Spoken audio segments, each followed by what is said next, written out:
おい、泣くなよ。男だろ。シャンクス、腕が。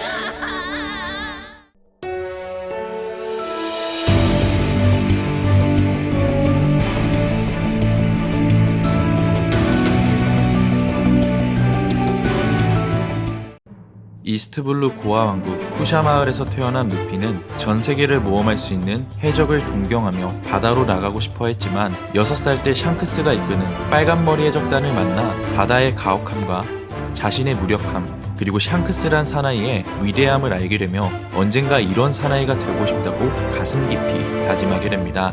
그렇게 샹크스가 떠나는 날 루피는 해적왕이 되겠다는 꿈을 이야기하자 샹크스에게서 밀짚 모자를 건네받게 되고 10년이란 시간이 흘러 드디어 해적으로서 모험을 떠나게 됩니다.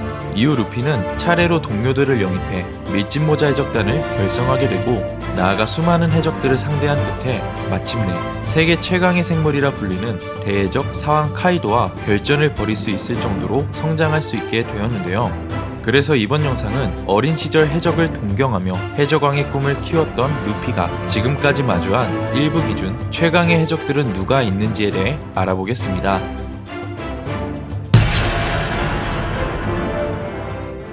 루피가 처음으로 만난 최강의 해적은 이스트블루에 잠시 정박하며 항해했던 빨간머리 해적단의 선장 샹크스였는데 당시에는 산적단의 두령 히그마의 조롱과 소형 해왕류에게 왼쪽 팔까지 잃게 되며 다소 아쉬운 모습을 보여줬지만 시간이 흘러 해적왕 골드로저의 라이벌이었던 흰수염 에드워드 뉴게이트와 어깨를 나란히 하는 대해적이자 신세계 바다의 황제로 성장하게 됩니다.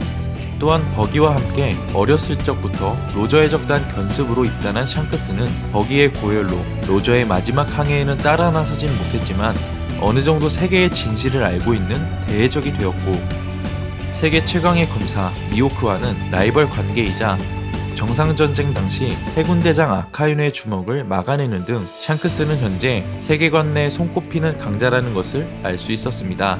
이어 최근 자신과 싸울 수 있는 상대는 얼마 되지 않는다며 전설의 해적들을 떠올린 카이도의 회상에 샹크스가 포함된 만큼 지금까지 샹크스의 전투가 제대로 그려진 적은 없지만 전투력만큼은 세계관 최강자이자 전설급 해적이라는 것을 알 수 있었고 또한 샹크스가 루피와 카이도가 격돌 중인 이번 오니가시마 전쟁에 참전할 가능성이 오다셈의 언급으로 더욱 높아진 만큼 대외적으로 성장한 루피와 사왕 샹크스의 만남을 이번 오니가시마 편에서 기대해봐도 좋을 것 같습니다.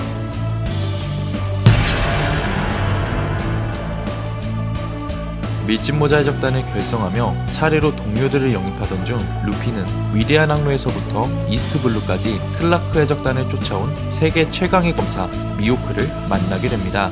당시 미호크는 해적이면서 왕의 부하 칠무의 소속으로 루피의 동료 조로에게 수준이 다른 강함을 보여주며 조로가 검사로서 크게 성장할 수 있는 계기를 만들어줬고 미호크는 그곳에서 자신이 인정한 검사의 선장 루피의 존재를 처음으로 알게 됩니다. 이후 미호크는 일전 샹크스가 언급했던 한 꼬마의 이야기가 떠올랐는지 어느 외딴 섬에 정박 중인 샹크스를 찾아가 루피의 현상금 수배서를 건네주고 그곳에서 승부라도 내려온 거냐라는 샹크스의 물음에 몸도 불편한 너와의 승부는 이제 필요 없다며 사왕 샹크스와 승부를 결판내지 못한 라이벌 관계라는 사실이 드러나게 됩니다. 이후 미호크는 정산전쟁 중 한층 더 성장한 루피를 만나 잇따라 자신의 편으로 끌어들이는 루피 안에 잠재된 가공할 힘을 확인하게 되고 전쟁이 끝난 이후에는 스파다우 왕국으로 돌아가 생활했지만 현재는 칠무회가 폐지되어 자신을 붙잡으려는 해군과 대치하는 상황에 놓이게 됩니다. 이처럼 해적이기 이전 최강의 검사로서 루피와 조로를 만난 미호크는 현 시점 세계관 정점이라 평가받고 있는 사왕 샹크스와 라이벌 관계인 만큼 해군과 대치 이후 향후 행보가 가장 기대되는 최강의 해적이 되어버렸습니다.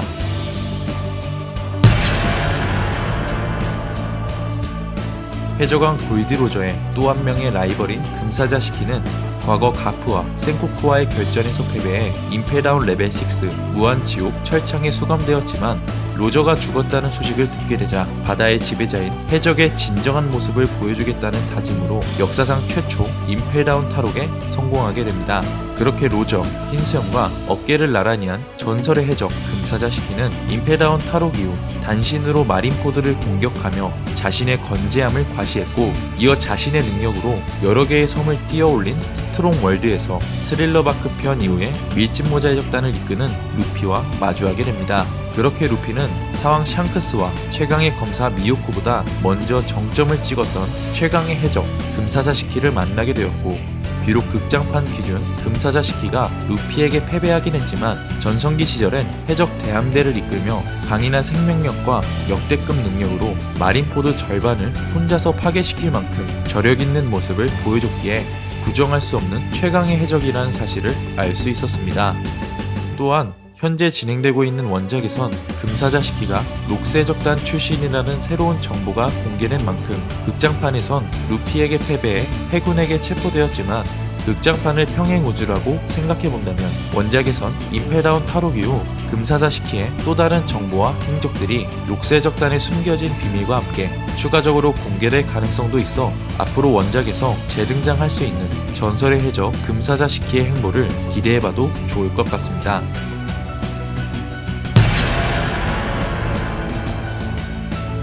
사왕 샹크스처럼 위대한 사나이가 되기 위해 이스트블루에서 항해를 시작한 루피는 드디어 샤본디 제도에서 전 로저 해적단의 부선장이자 해적왕의 오른팔이라고 불리는 명왕 실버즈 레일리를 만나게 됩니다. 그렇게 루피가 최강이자 전설의 해적 레일리를 마주하게 된 상황 속 레일리는 루피에게 험난한 바다를 지배할 수 있겠냐고 물어보자 루피는 이 바다에서 가장 자유로운 녀석이 해적왕이야 라는 대답으로 레일리에게 신뢰를 얻으며 해저에 들어갈 수 있는 코팅 작업을 수락받게 됩니다.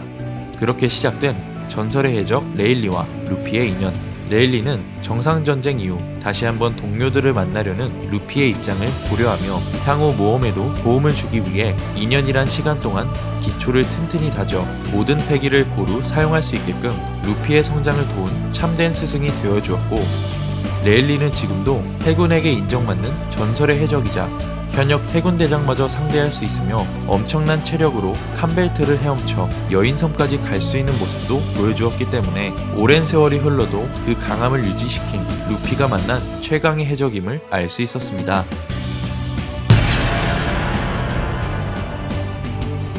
과거 로저와 흰수염이 바다를 주름잡던 시절 활약한 대해적 반디월드는 해적과 해군, 심지어 세계 귀족마저 공격하며 세계의 파괴자라는 별명과 함께 공포의 대상으로 성장했지만 당시 반디월드에게 원한이 있는 해적들을 회유하여 결성된 해군과 해적의 연합, 그리고 사이퍼폴에 매수된 부하들의 공격에 치명상을 입게 되며 냉동인간이 된 채로 임페다운 레벨 6에 투옥당하게 됩니다.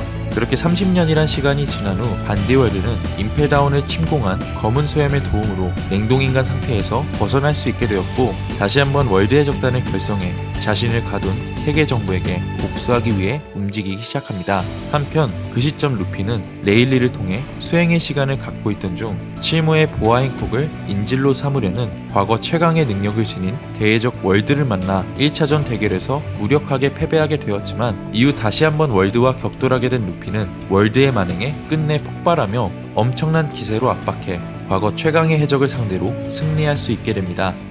이처럼 과거의 해적 반디월드는 금사자 시키처럼 루피에게 패배하며 이후 아카이누가 출격한 해군에 의해 최후를 맞이하게 되었지만 세계의 파괴자라는 이명에 어울리는 모아모아 열매의 능력과 무장색 패기의 고수로서 해적과 해군 그리고 세계 정부에게 공포를 안겨준 또 한 명의 최강의 해적이었다는 사실을 극장판을 통해 알 수 있었습니다.